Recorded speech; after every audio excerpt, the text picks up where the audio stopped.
This is Grant Fraser today, chatting with a fascinating individual, Jon Brudvig, who is a biomedical science PhD.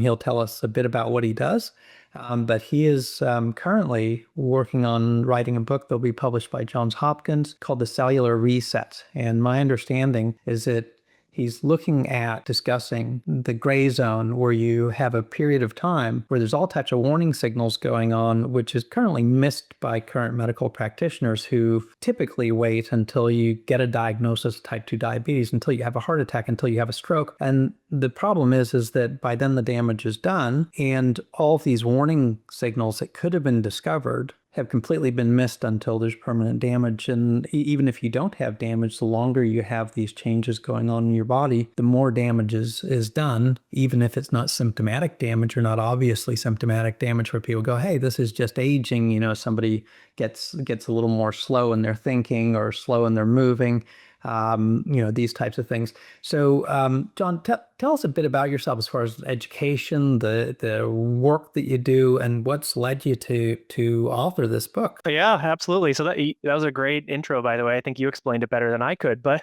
yeah, so my career has been in biomedical science and specifically in drug development, mostly for rare diseases. So I started very early in my PhD program working with a lab that was one of the leaders in this disorder called Batten disease. And in this, there's multiple genetic forms of this disease, but the basic problem in all of these diseases is that this compartment in your cells called the lysosome that recycles waste, it's missing something and it can't work properly. So when your cells can't recycle wastes, you get all these other problems with everything from mitochondria to DNA repair to systemic inflammation. I mean, you name it. It basically looks like an accelerated version of the hallmarks of aging. In these diseases, you have this cellular dysfunction, but it ends up causing very severe problems. In some of the most severe forms, you basically have kids developing dementia, similar to what you see in like Alzheimer's or other late onset dementias that we're familiar with, along with physical decline and musculoskeletal problems, depending on which disease we're talking about. It's this really severe set of diseases with tons of unmet need. So I've been really enthusiastic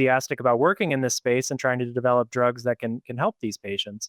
And that's sort of how I got onto this gray zone concept. Working often in cell models of disease, in the example of a lysosomal disorder, we'll put cells under the microscope and we'll look at the lysosomes and we'll look at how much waste they've accumulated, right? And we want to find drugs that can treat that can reduce that waste accumulation. But when you're doing that, you always need a healthy control cell to look at next to it. So we would have these healthy control cells. We'd always try to have age-matched healthy controls. And one of the things I saw was, if, let's say we're looking at a 50-year-old patient with one of these rare diseases, their cells are just completely full of this accumulated waste. But then you go look at the healthy control cell. This is healthy. This is someone without a disease, but it's, their cells are pretty full of waste too. Yeah. And it does not look like a young cell. And, I think we see that concept again and again in cell biology. When you look at aging cells, they don't quite look like a diseased cell, but they look somewhere in between. And that's kind of that gray zone concept that you brought up. So I'm very interested in how we can use all the tools that we have available, whether they're lifestyle or medications or supplements that we can use to try to restore that lost function and to reset the cells back to a healthier state where we don't develop disease and where we feel better and have better physiological function. And I think the data tells us that we have a lot of these tools. They're just not really being used by the medical system that we've developed. So I think it's really exciting when you have people like you at the forefront of longevity medicine who are doing that and who are using these in very smart, evidence-based ways to make people's lives better. So that's a passion of mine. That's why I'm writing the book and kind of how I connected with you. And what do you hope that your readers are going to end up taking away from this book, as far as, somebody comes into this and they go, okay, this kind of a interesting concept, because for a lot of people it's quite foreign to think about being proactive, because that's not the way that our medical system typically runs. And, for a lot of people, they think it's kind of a little bit crazy to be like seeking out disease when somebody's feeling fine, or they're mostly feeling fine. What do you think somebody's going to actually walk away from this learning And what do you think their practical things that they're going to do differently in their lives as a result? Yeah, great question. I mean, that's what it's really all about. I would imagine a lot of readers that are going to come to this book, they might already appreciate that, some of this problem exists and that there's more that can be done for their health than what the medical system tends to offer. For a lot of people, if they don't know that, yeah, I hope that's one thing that I can teach is that, there are tools that can absolutely do very good things. And there's a lot of really good scientists out there that and doctors that downplay how well these things work. Like an example, I love Eric Topol, right? I read all of his writings, I watch his videos. I think he's super intelligent and fantastic, but I don't always agree with his interpretation of the evidence. And he likes to dismiss a lot of drugs and interventions that I think have really powerful data suggesting that they could be helpful to a lot of his readers. So I hope to offer another interpretation of some of those data sets and to present a strong case for, hey, here's why you should sit up and pay attention. Here's why some of these things actually are actionable and useful right now in the right context, and to kind of set up what that context is. It's a real challenge with the way that research is funded and even what's considered to be valid research these days, that if you don't have a specific disease state, aging is not felt to be a disease. It's felt to be normal. So somebody who's crazy enough to go, hey, I'm going to try and modify what is considered to be normal, it is always a challenge. And I see, for example, when I order an MRI of somebody's brain and they're 55 years old and the radiologist reads it and says, white matter change in the brain, typical for age. They're basically saying this is normal, and yet I have 80-year-olds that have no white matter change, but yet what is potentially abnormal and avoidable is framed as being normal. Yeah. And it is normal in the sense of common, if you define normal being, plus or minus 2 standard deviations, and then you go, on the upside and downside that's abnormal. The problem is that, probably 80 or 90% of people that are in the normal range have things that potentially could be modified that could actually make a difference to how they're aging. And age, I think, is going to happen regardless of how clever we are. The thought process is saying that we can modify this and control things that people currently are not even monitoring is a foreign concept to a lot of people, including who's going to fund the research. Totally agree. Yeah, and I think because of that problem that you've laid out, that's why we don't have RCTs, right? It's not that people don't want to run them or that it's not possible. It's that there isn't really money to be made by running them because there's no disease being treated, so you're not going to make a new drug. So it's a systemic problem that kind of prevents the question from ever being asked. It doesn't mean that the value isn't there, and I think people don't get that difference. In today's discussion was something which you kindly invited me to contribute to your book, which is quite an honor to be offered ability to put in my 2 cents about what I've learned over the last decades, especially the last few years working in the longevity space. So I'm happy whenever you're ready to jump in Let's see do it. what I can contribute.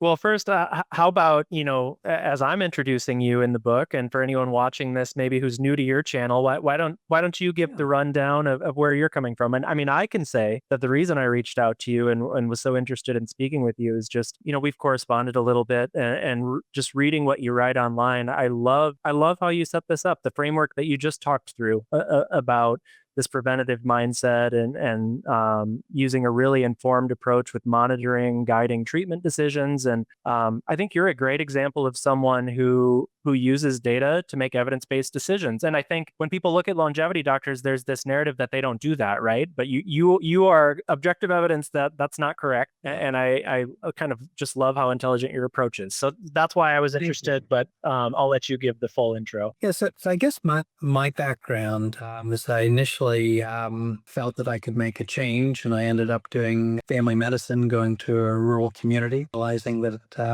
for most of the people, they were not interested in making a change. They were interested in having their conditions treated. One of the most funny stories that I have is I had some fellow who was a smoker, and he was had emphysema. And, I ended up, writing him for his inhalers. He was interested in having his symptoms made better. He wasn't interested in doing anything to actually change things. And that is still a majority of patients, especially the ones that I see in the ER, because I'm also an ER physician. And it is a challenge in mindset versus the patients that I have in my private practice, is that they're highly motivated and also highly informed. So it actually makes it really, really tough because you have people who are very smart, very well informed. And then you add AI on top of it, where they're anything that I tell them, they're going to be searching and going through it. And it's now become tougher in this space because you used to be able to say, well, I'm a physician and I know what I'm. It's like, Yep. no, I'm going to search that on AI, and you're wrong. And things have changed with that. But this guy, I ended up giving him his emphysema inhalers, prescribed him. He went up to Chuck, one of the local pharmacists, who is a very, very fun guy. And he's out there in the parking lot smoking a cigarette while he's waiting for his inhalers. And Chuck went out and just said, nah, go to another pharmacy. This is a waste of time. And, it is something where with these experiences, you realize that there's some people that are eager to be helped and be proactive. And there's a lot of people that are just wanting symptoms taken care of. And that's kind of what we do in primary care a lot. And there's groups of patients that are very interested in having things optimized. And I think that is the group that we're really failing right now, because we have a lot to offer. And I've kind of learned about this, through doing anti-aging regenerative medicine boards.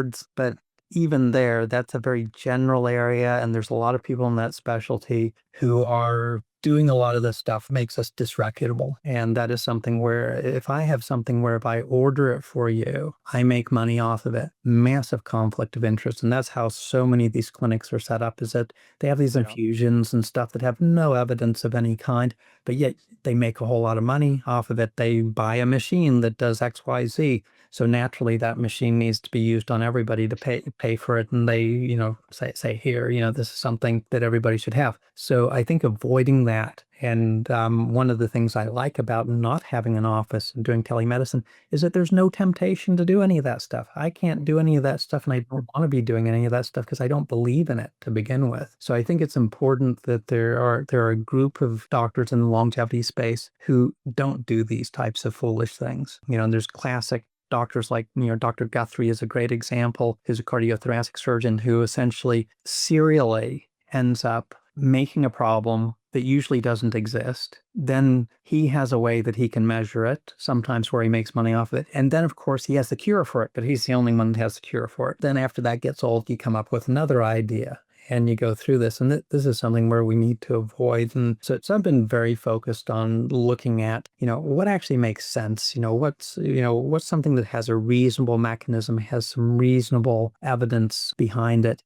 and is usable today, which I can discuss with smart patients and say, look, here's the evidence. And we know that some of these things like association studies, they're going to fall out. And some of them are going to be true cause effect. And this is something where we have these discussions, but you say, look, something like, dementia. There's a whole bunch of things that seem to have reasonable evidence depending upon how you look at evidence. And some of them are going to prove to be right. Some are going to be proved to be wrong, but if they're low risk and they're inexpensive, do 5 or 6 of them, because 2 or 3 of them are probably going to prove to be right. And maybe a few of them drop off and you go, well, but if it cost you $15 a month and there were no side effects, not a big deal. But then for the ones who do end up working out, you go, hey, this is something where you actually benefited from this. And I can't pick which ones. I can say, here's the evidence and the association. And my patients kind of pick where that line is on the risk benefit. And I think that's a good rational way to do it. Is how I do it for my own health. I can't find a doctor who's going to treat me with the things that I'm going to want treated. So I kind of have to manage a bit of that myself to make sure that I get the care,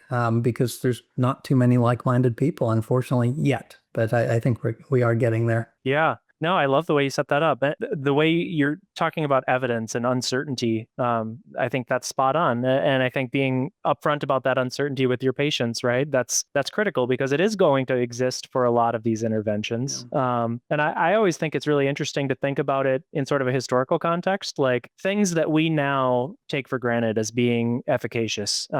exercise, right? No one's going to debate you on the health benefits of exercise. But you don't have to go back that far to find a period of time when it was uncertain and it was controversial, and those recommendations were met with a lot of criticism. Yeah. Well, even smoking is a good Or example. smoking's another great example, right? So surely a lot of the things that we're debating today are in that same bucket. And in 30 years or less or more, we're going to have that certainty. But right now we don't. So how do you make a decision with that uncertainty? I think there's a way it can be done smartly. So how do you get an audience is an interesting thing. If you take a look at the people that get big audiences, they speak with a definitive view that this is the truth. And those people get big audiences. And why people like my father, who's an epidemiologist and a cardiologist, they don't get big audiences because you speak in honesty and you speak about uncertainties and pros and cons, and nobody's interested in that, or not enough people are interested in that. So you take a look at the pundits who they usually have an MD after their name rather than a PhD, and so they have their credential. And then they speak in certainties that don't exist, but that makes for a good YouTube video. Like, hey, I don't know. Here's the pros and cons. It's like that's not very interesting to a lot of people. But that is the real world of how science should be done, is to be honest. Yeah, and I think the unfortunate part is that some of those people who are extending the limits of their credibility, right, and kind of pushing these unproven things as though they are proven, unfortunately, that ends up hurting the credibility for people who are doing it right, like you, right? So I think it's an uphill battle for everyone in that space. Yeah, absolutely. Very good. Well, I think that you had a number of questions. Let's do it. Yep. You've kind of touched on some of these, but I'll dive in a little bit more to things you've hinted at. Part of what you talked about was this notion of medical system waiting to intervene, or basically waiting for disease, right? Waiting until you have a diagnosable, often irreversible condition to intervene. Where do you see the medical system as most frequently intervening too late? It's the most common thing that you're seeing in patients years before there's a formal disease diagnosis. I think that just running down the most common causes of death and disability, I mean, you can go through the entire list of things that kill and disable people. And my focus is to do things proactively to avoid those. So I just go systematically. You go, okay, well, you've got vascular disease, both in the brain, kidneys, periphery, heart. That's a great example where, and the current system totally fails people, because I still do 2 days a week in the ER, and I see people, many of them very sensible people with what is considered to be good primary care. And they're coming in and I'm treating them for a heart attack. I'm treating them for a stroke and treating them for metabolic disease. All this stuff very much could have been avoided, could have been diagnosed, but the wrong tests are being done. People get a lipid panel, and based on that lipid panel, there's a decision to treat. They get their blood pressure measured, but they don't get it measured correctly. They're not getting a central blood pressure. They're getting a brachial blood pressure, which is indicative.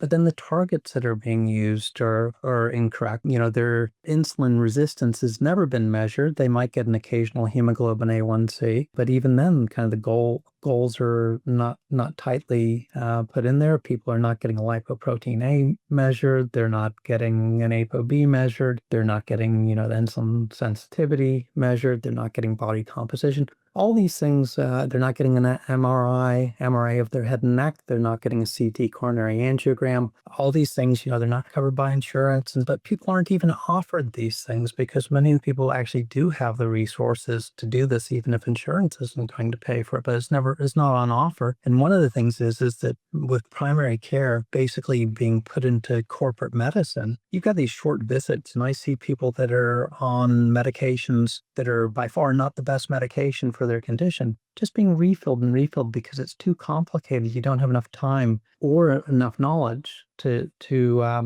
say, hey, actually, there's a better choice. So there's just this mill that just goes around, and there's reassurance, of saying, hey, everything's good with your lipids and your blood pressure, nothing to change. But yet I'm seeing them for a heart attack or stroke. And you go, is this, could have this been avoided? And the answer is yes, absolutely. But you have to do the right tests, and you have to understand all the factors that go into it, including, homocysteine, including, high sensitivity CRP, vitamin D levels, omega-3 index. There's all these things that are simple to do, but the problem with current medicine is that there's so much pressure on the time and so much pressure to just stick with the standard protocols. And then you don't end up doing all this. And I think the other part of it is that on a knowledge basis, at the point that you order a test, you have to know how to interpret and treat that. And that requires knowledge. And I'm seeing that the knowledge base has gone to just repetitive things. And anytime there's anything complicated, refer to a specialist. And it's a challenge, but that's what I'm seeing happen, because there's things like, Alzheimer's disease, that is a process that starts at least 20 years before a diagnosis. And by the time you get a diagnosis, there's very little that me or anybody else can do that's going to change that. It's under current technology, it's irreversible and progressive. The question is, if we stop those early changes from happening, which would require you to be quite proactive, which I am, can we end up delaying or eliminating the onset of disease down the line? It's thinking like that really is required. Watching somebody's insulin resistance get worse and being proactive and actually measuring that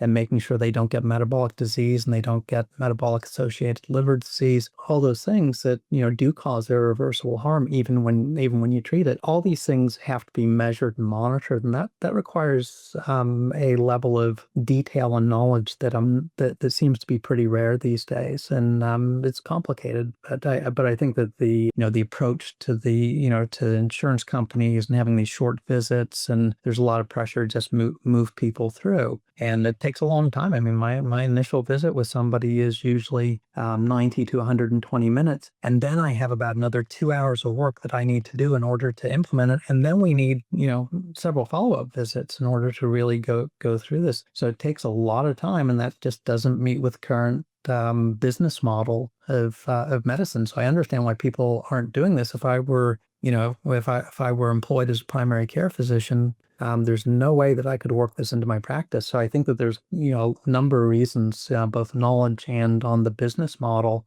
that are failing patients who actually would like to do this. They just don't even know about it, nor do their doctors. Yeah, absolutely. Great points. Yeah, so it's not that the providers don't care or don't know about some of this. It's just the system basically doesn't reward this type of care and doesn't even make room for it, right? Yep, there is no code for a 120-minute visit. When you take a look at when you're billing, you might be able to do a 45-minute, but unless you're doing critical care, you cannot bill for a visit that is long enough to even go through the basics of this. So I'm curious, with this workup that you do on your initial intake, ballpark, what percent of people do you find, and these are probably a much healthier subset of the population even coming to you to begin with, right? But what percent of these people are metabolically healthy? I would say probably close to 50%, but that's because it's a select group of people who are going to be able to come into a concierge practice. And most of them are already significantly involved and active in their health. I do definitely have some people that come in who are, obese, have type 2 diabetes, have coronary artery disease, have significant other vascular disease. And those patients benefit massively from seeing me. And then there's the ones who are already very smart and on top of everything. And there we oftentimes do find significant things where there's action points. But that's part of a systematic evaluation of going through things. And there's lots of people that have been falsely reassured and assured that everything's fine when it's not. And there's also lots of people that have been going to, functional medicine doctors, and they will have had all this fancy genetic testing done, and, their doctor telling them, oh, you need to take, this, that, the other thing. There's no evidence for this. They have the genetic test in-house. They have the solutions to everything, and there's no evidence for what they're doing. So I'll see somebody like that, and they've got advanced coronary artery disease, or they've got, severe white matter change. Nobody's even looking at the basics because they're so busy looking on these other things. So that is a danger when people go into some of the clinics, is that they get focused on very low yield, apart from the pocketbook of the doctor, very low yield type things. And I think it's really important to go back to basics. And, it's diet, it's exercise, it's sleep, it's stress. And then it's going through the things that are going to kill and disable you. And then when all that stuff's done, then you start talking about, hey, do you want to look at some of these other, clever things that some people choose to do, but it's really important to get those basics done right. And that's where I think we fail a lot of patients. And I think that the majority of clinics who, are quotes longevity clinics are selling something, and they totally miss the bigger picture. It's kind of silly. You go and pay, $15,000 for testing and stuff, and you have a heart attack, you have a stroke. Nobody's even bothered to do the basics. So that is the danger sometimes of going into these alternative systems. But there's a danger of going to standard primary care, is that they're going to kind of cover those things, but they're really not going to do it right. So the things I've heard you mention specifically in terms of like those action points, I liked that phrase that you used. When you're doing that initial risk evaluation, it sounds like there's sort of the metabolic health, insulin sensitivity group, there's coronary disease, cardiac issues, and then findings on brain scans. Is that kind of, would you say those are the top 3 buckets for the initial sort of problem identification and action points? Well, I kind of have a list of about 22 things that we that we kind of go through in order to make sure that we're not missing anything. And it's actually kind of interesting. So the first bucket is basically coronary artery disease, cerebrovascular disease, metabolic disease. I lump those in together because there's so much interaction between those. As much as you could do a separate, endocrine thing, which we do later down the list, as far as like hormone normalization. But the big thing is making sure that all those things, because they interact so closely together, and they're also the most common cause or the precursor to death and disability, because metabolic disease leads to these other conditions, including, obesity increases malignancy by 30%. So it's something where all these things interact. So it's a big system, and none of these things are in isolation. So my second thing, which is relevant for older adult, is number 2 cause of death and disability long term is going to oftentimes be infections, and also avoidance of inflammatory conditions, which is something where people don't really think about, is that each time you have a significant inflammatory response to something, you do get some permanent organ damage. So it's like, if you get COVID and you have the sniffles for 6 hours, not a big deal. You get COVID or flu and you really get sick for a week, that is something where that, as you get older especially, that is an opportunity to have a irreversible deterioration in some of your functions. So really being smart around infections. I see so many people just sit at home, watch a red swollen area on their skin get bigger and bigger, and then they finally come in to see me in the ER, and they're in septic shock. They've got multi-organ failure. And it's just like, I asked them, I go, what were you thinking? And invariably the answer is, well, I was hoping that it was going to get better. And hope is never a good strategy for a bacterial infection. But I see people use it all the time, and then they get to see me. So next thing is malignancy. And I think malignancy is there's certainly a relationship with aging, but we're seeing more people in their 30s and 40s with malignancy, and making sure that is properly monitored for is important to recognize. Only 30% of malignancies have a screening test, and those screening tests are imperfect. 70% do not. And that's where we work on catching up that 70%. And then the other thing that's just kind of funny that I didn't learn until recently, which is a little bit embarrassing given that this is what I do, is that the most common cause of cancer death in a non-smoker is lung cancer. And if you're a smoker, you will have, your insurance will pay for a lung CT every year. If you're a non-smoker, they won't, even though it's still the most common cause of death from cancer in a non-smoker. So, they'll do your colonoscopy, they'll do your mammogram, less likely to kill you, but they won't do so. Being informed. Next thing on my list. So are you, just to clarify, are you suggesting we should smoke like 1 cigarette a year so that we can get that lung exam on our insurance? No, or just lie about it?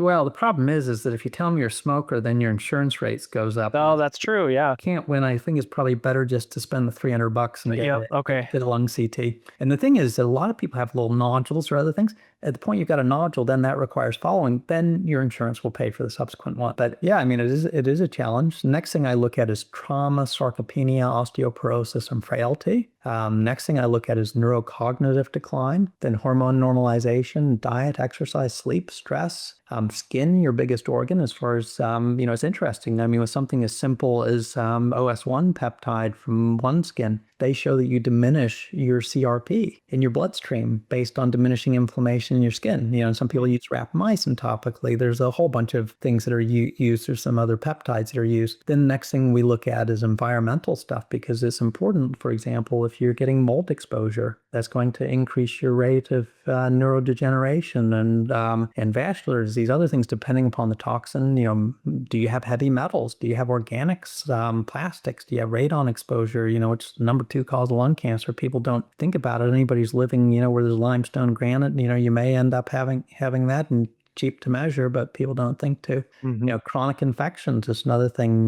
Gut health, looking at the gut-brain axis, and periodontal health is a big one. If you have P. gingivalis in your mouth, you're much more likely to get dementia, especially if you're an ApoE4. I was going to ask, with the environmental exposures, are you evaluating that sort of from an environmental perspective, or are you actually running labs for some of these metals and plastics and that sort of thing? Something where I don't think is a broad screening test, because they're expensive, and oftentimes the yield is not huge. But if somebody has a suspicion, I kind of go through this and say, look, do you have an environment where you're concerned that there's been some mold exposure? Do you have some symptoms that might make us think that that's a case? And you have like neurotoxins, you have things that increase rate of cancer, you have cardiotoxins, you have nephrotoxins. There's all types of things that are pretty bad. And a classic example, because some of the half-lives of the mold toxins are long, but most of them are fairly short. And the classic thing is somebody's living in their house and they feel sick and they have aches and all this stuff. And then they go on holiday and suddenly it's better. They come back home and there they are, sick again. That's a classic history of somebody who's got exposure to be looked at. Yeah, so then we look at chronic infection. I mentioned then periodontal health, nitric oxide optimization. That's something which is relevant for both vascular health and brain health. Very, very simple. Then we go on to some fancier stuff as far as mitochondrial optimization. These are a little more hazy areas, autophagy, senolytic agents. We go through people's supplements and try and pare them down. I have people that are on 100 things. And then we do look at peptides, and then hearing and vision is really important also. If you have an issue there, that leads to neurocognitive decline also. So these are all things that kind of need to be covered. So that's basically my protocol, but we really focus on kind of the top 5 or 6, because those are statistically going to be the things where I can test for. I have specific things I can do that are actionable, and I can almost certainly, if you have abnormalities in those areas, I can do things that are going to make you live longer and better. And so that ends up being that's a low-hanging fruit, and then we kind of head down. And I would say that as much as I have it lower on the list, it is kind of very important. The diet, the exercise, lifestyle, sleep and stress are really, really important items. And when we do assess those things and treat it, and it's nice, because we now have so many monitoring devices that people can have, where we can get objective markers that we can measure and monitor and see if the interventions work. And we also have gone from having having this system where you do a randomized controlled trial, you end up finding, hey, there's no benefit to intervention X for this condition. The thing is, are there people within that had significant benefit, or are there people that had significant harm? And then everything, mashes together and you go, no benefit. So we can kind of take away some of that stuff and go, we can test on you as an individual. Is this something that works? And that's kind of a foreign concept, rather than doing, population-based stuff, where, if you have something that's reasonable, has a reasonable mechanism, we say, let's go ahead and try this for a month. Let's monitor and see what happens in you as an individual. Does this work for you? And that's something where primary care doesn't have the time to actually individualize therapy based on the person's actual response. So that's a great segue to one of my other questions, because I think for some interventions and drugs specifically, it's pretty straightforward how you would monitor and see what sort of response a patient is having, right? A lot of the metabolic interventions especially. What about something a little more complicated, like rapamycin comes to mind, where the biomarkers for monitoring that it's doing anything at all are sometimes hard to access. I think sometimes the best clue we have that it's doing something is actually seeing elevations in some things we don't want to elevate, like cholesterol, right? And fasting blood sugar. But how do you assess whether a patient is responding favorably to rapamycin, and whether maybe they're a good candidate for it to begin with? That is a complex area that I still struggle with. I think that it is very, very difficult, as compared to a lot of other interventions that, including a lot of other drugs that we recommend. It depends why you're recommending it. And for rapamycin, I don't necessarily recommend it for anybody. I have a discussion with them and say, look, here's what we know about it. Here's the unknowns. This is something where, mechanistically, with mTORC1 inhibition, does look as though you might get some improved lean muscle mass. It does look like a good slow rate of aging. It does look as though there's mTORC1 overexpression, as potentially as part of getting dementia or Parkinson's.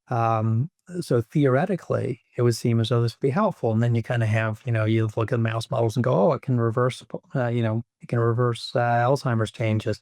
Problem is, mouse models do not end up, unfortunately, working, especially for neurocognitive decline, don't end up working very well in humans when they translate, because we would have had dementia solved a long time ago. Oh, yeah. And then you take a look and say, well, Ellen Green's experience as a physician who was one of the early doctors that had a whole lot of people on rapamycin, and I've got a lot of his patients since he passed away, unfortunately. But it is something where you say, well, he had somewhere 300 to 400 patients that had ApoE4s, most of them in an age group where they would be high risk for getting symptomatic disease.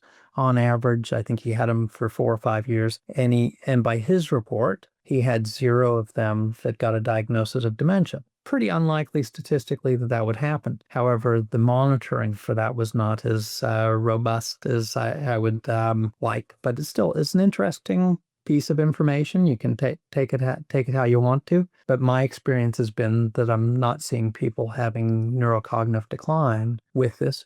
But it's early days. I'm going to need to be doing this for 20 years to really get a sense, and hopefully get some more data. But mechanistically, you say, look, it makes sense that this could do this. And it's something where we have some animal models that look pretty good for this, but you can't really translate those. And worst case scenario, I would say, is that you're probably going to get some extension of longevity, because it would be very unlikely that every species that's been tested in, that it ends up improving lifespan and also health span. The humans are the only ones that don't get this benefit. I mean, we're working on the same mitochondria. So I think for a lot of people, it's a speculative therapy. And then it becomes an issue of risk benefit as to, what are the risks with this? And then what are the speculative benefits? But I don't typically I don't have anybody where the only thing I'm doing for them is rapamycin, because I think that whatever you're trying to mitigate, there's multiple other good choices. And maybe rapamycin only makes a little difference, but you're doing a number of other things that also have the potential to make a positive outcome. And maybe we'll know 20 years from now. But the problem is that time's ticking, and for somebody who's in their 50s, you kind of go, well, if you wait for another 20 years, whatever damage is going to happen that might have been avoidable will have happened. So you choose as to whether you jump in and say, yeah, I'll go ahead and do this, understanding the unknowns, understanding the speculative stuff. And most of my patients have a reasonable threshold for being sensible. And we don't, my rule when patients bring things to me and say, hey, I'd like to do this, I take a look at it and I'll say, is this something which is sensible? And is this something where the risk benefit favors doing it to where I think there's very little risk of harm, and I can justify supporting this. And if that's the case, I will usually enable that. But if I have concerns where there's more risk of harm, I'm just not comfortable with this. But most of the things seem to be very low risk. Rapamycin cyclically is a very, very low risk therapy. Let's say you get an extra 10% lifespan out of it that's healthy. That's a great outcome. And I suspect that that's probably going to be around where the truth is on it, but can't prove it yet. Yeah, I'm hopeful we'll have some of the biomarkers soon that can actually be used to titrate dose in patients for rapamycin, right? You have the Tim Sargent's group working on blood-based autophagy markers, and I know others are doing a lot of work in the space too. So, maybe we're not far off, but yeah, interesting. So with regard to some of these longevity interventions and sort of, I guess not so much the risk reduction approaches, changes, but the more modulators of the aging process, if we want to call it that, like rapamycin. Do you have any that you've really shifted your opinion on over time? Has there been something where you were very skeptical, but now you're convinced, or vice versa, something that you thought had a lot of promise, but you're less enthusiastic now? I think the classic one that I'm still seeing some physicians who have big audiences and also are making money off of it pursuing is fatty 15 is a good example of something where early on I took a look at it and you go, yeah, this is great. And then you start taking a look at the science behind it. It's all smoke and mirrors, and this is a thing that's so tricky as a consumer, let alone as a physician, to sort through this stuff when there's a financial gain. So that is something where I don't know if it works or not. They don't know if it works or not. They have published a bunch of stuff that's very clever, but it actually doesn't show anything that I would consider to be beneficial. So that is something where early on I said, hey, this is probably something where people should be on that, it shows that it looks wonderful. There's some interesting presentations, basically taking apart this research. So that's probably one of the ones where I said, hey, this is good. And then back, when, David Sinclair was doing his early podcasts, which were fascinating, is one of the things that got me into this. So I do say that, yeah, I mean, there's huge benefit to me personally thinking the way that he's been thinking about aging. But, I would say, resveratrol, Great example. yeah, I mean, I don't see any mechanism. I don't see any benefit. I still see people selling that and pushing that. My niacinamide stuff with NMN, I'm not sure if there's harm or benefit from that. But it's something where that also was pushed into something where, tell people, look, this is something where it's probably safe, but it's not something where I'm going to say this is, this brilliant. I think in high doses it could be harmful. So it is, some concerns that some people have raised, with some validity about, is it going to end up generating more cancers, for example? And we really don't have enough data to know on that. So there's certainly things that were introduced to me where I said, yeah, this looks pretty good. And over time, I've kind of become more skeptical. And I think the other thing is just the polypharmacy. I mean, the supplements are drugs. They're just not FDA regulated, but the number of people that are taking so many different things that are working on similar pathways or potentially interacting, paring that down to a sensible number that makes sense is really important.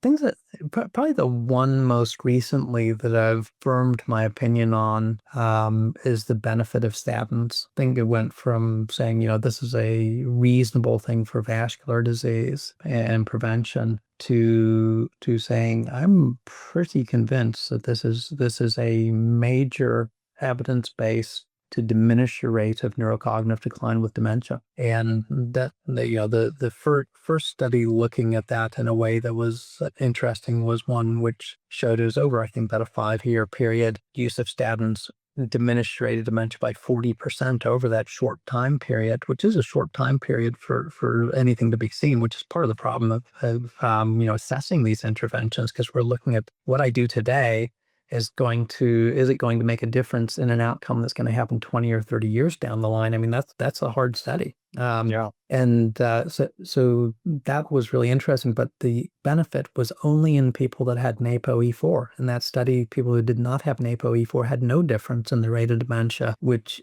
actually illustrates the point of a long period of time, because the study that came out that was very interesting in this was a Mendelian randomization study, which showed that people had a genetic variant, which was similar to a statin, had, I think it was a 73% risk reduction of getting dementia. So then, Wow. so that is something where that's a much more definitive study. And I would say that, in that study where it went for 5 years and said no risk reduction in people without an ApoE4, I would say there is risk reduction in those people. It's just during that time period because you didn't do it long enough. Same thing where you go like, there's no risk reduction in having another heart attack with taking a statin for the first, 3, 4, 5 years. Absolutely, that's true. And then pundits go, okay, well, statins don't work. It's a waste of time. It's a scam. It's like, no, look, 10 years down the line, 15 years, 20 years down the line, then you see that these things are very beneficial. And I think that time frame with human trials makes it complicated with the work that I do. And I think the Mendelian randomization trials are a key item as we get some of those to say this is good or not good. And we're not just guessing at that point. We're not doing association studies. So the more of those that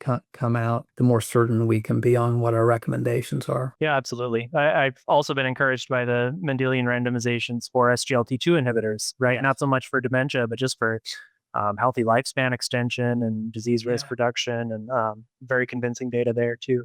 Yep, and those are something which I have a lot of patients on. I take one myself, and the biggest issue is cost. But I have my patients. Most of the time the insurance is not going to pay for it. It's going to be $350 to $600 a month at a Canadian prescription drugstore. I can prescribe. I get somebody 100 days worth of dapagliflozin or Farxiga for like $40. So then the cost issue, because that's part of the risk benefit. One of the risks is spending a lot of money on. Absolutely, yeah. So it's something where the cost isn't very much. So now you say, on the risk, there's few risks that we discuss, but then you go, okay, if you didn't get any benefit out of it, it's not like you're spending $1,000 a month on it. So it sounds like you use those in a fair amount of your patients. Are they sort of? Absolutely. Yeah. So I do have a lot of patients who are already weight optimized, and have DEXA scans, which very little visceral fat. They're fit. That's a lot of my patients. Those patients I wouldn't pursue a GLP-1 because I'm concerned that I'm going to cause a problem with the weight loss. SGLT2s cause a little bit of weight loss, but not very much. And that's a good option because there's certainly the association studies showing about a 40% risk reduction of dementia, for example, but also heart failure, declines in kidney function. So I think that there's some real benefits to that class of drugs, and they certainly look like a great anti-aging drug. And not just based on their metabolic changes, because we see that there's drugs that get a similar metabolic benefit, but they don't get the same health benefit out of it. So I think there's something unique about this class, and I think it's a good choice for almost everybody who doesn't have a contraindication or side effect with it. So I have a lot of people on these medications, whether or not they have a risk for dementia.